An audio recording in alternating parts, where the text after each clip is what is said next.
He's running the colony on and off for 20 years. But the headline act is Federation. For you listening who might be a bit fuzzy on the history, let's set the scene. Before 1901, what was Australia? It was a geographical expression, not a political one. It was 6 separate British colonies: New South Wales, Victoria, Queensland, and so on. Like different countries? They functioned like 6 different countries. They had their own governments, their own laws, and crucially, their own tariffs. The sources mention the train situation. If I wanted to take a train from Melbourne to Sydney, what happened? You couldn't just ride through. You had to stop at the border. At Albury-Wodonga, everyone had to get off. No. You had to have your luggage checked by customs officers, just like you were crossing into a foreign country. That sounds like a logistical nightmare. It was. And it was expensive.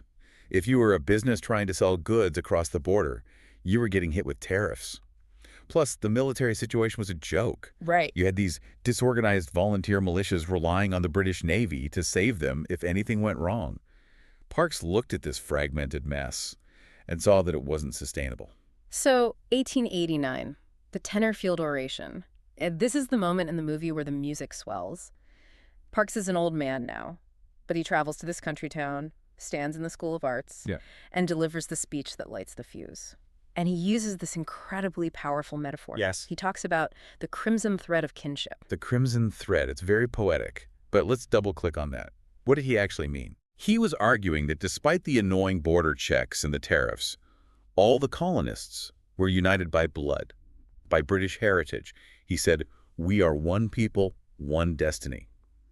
He was appealing to their identity as Britons to create an Australian nation. But this is where we have to pump the brakes and look at the flaws, part of our episode title, because when he says, "we are one people," who is he leaving out? A significant portion of the population. Yeah.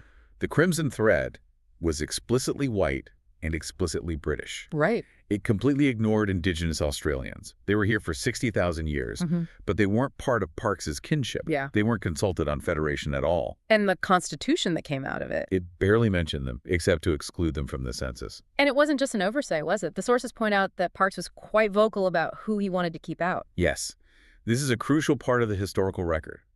A major driver for uniting the colonies was to create a unified front for immigration control. Parks feared what he called a resurgent China. He wanted a society that was racially homogenous. So the foundation he was pouring was explicitly for a white Australia. Correct. The White Australia policy, which was the first law passed by the new federal parliament, has its roots in this vision. So while we celebrate him for uniting the colonies, We have to acknowledge that his vision of unity was based on exclusion. it's a stark reminder that these great men are products of their time. The political mechanism he built was impressive, but the ideology driving it had these severe limitations regarding race. Precisely. And that complexity extends to his personality, too.